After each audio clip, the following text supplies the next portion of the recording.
6 ವರ್ಷ ಆಯಿತು. ಮತ್ತೆ 5ನೇ ವರ್ಷ ಆಡಳಿತ ಕೂಡ ಆಯಿತು.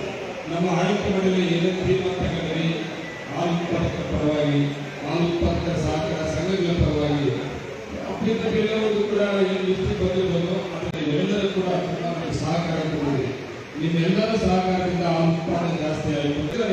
ಹಾಲು ಉತ್ಪಾದಕರ ಸಹಕಾರ ಸಂಘದ ಆಡಳಿತ ಮಂಡಳಿ ಕೂಡ ಒಳ್ಳೆ ಚೆನ್ನಾಗಿ ಹಾಲು ಉತ್ಪಾದಕರ ಪರವಾಗಿ ಆಡಳಿತ ಕೊಡ್ತಾರೆ ಅಂತ ಆಡಳಿತ ಮಂಡಳಿಗೆ ಅಂತ ಅಭ್ಯರ್ಥಿಗಳಲ್ಲ, ಎಲ್ಲ ಹಾಲು ಉತ್ಪಾದಕರ ಸಹಕಾರ ಸಂಘಗಳ ಅಧ್ಯಕ್ಷರು ಈ ಕೊಟ್ಟಂತ ಸಹಕಾರದಿಂದ ಉತ್ಪಾದನೆ ಗುಣಮಟ್ಟ. ಆ ಜೊತೆಗೆ ನಮ್ಮ ಆಡಳಿತ ಮಂಡಳಿ ಹಾಲಿನ ದರವನ್ನು ಕೊಡೋದ್ರ ಜೊತೆಗೆ ಇವತ್ತು ಇತಿಹಾಸ ಪುಟಗಳಲ್ಲಿ ಈ ಆಡಳಿತ ಮಂಡಳಿ ಪಡ್ರಿ. ಈ ಆಡಳಿತ ಮಂಡಳಿ ತಗೊಂಡ 5 ವರ್ಷದ ತೀರ್ಮಾನಗಳು ಇತಿಹಾಸ ಪುಟಗಳಲ್ಲಿ ನೀವು ಕೊಟ್ಟಂತ ಸಹಕಾರ ಮಾಡಿಕೊಂಡು ಬೇರೆ ಬೇರೆ ಯೋಜನೆಗಳ ಸ್ಕೀಮ್ಗಳನ್ನ ಕೊಟ್ಕೊಂಡು ಇವತ್ತು 350 ಕೋಟಿ ಪ್ರಾಜೆಕ್ಟ್ ಅನ್ನ ಬರೀ 1 ವರ್ಷ 4 ತಿಂಗಳಲ್ಲಿ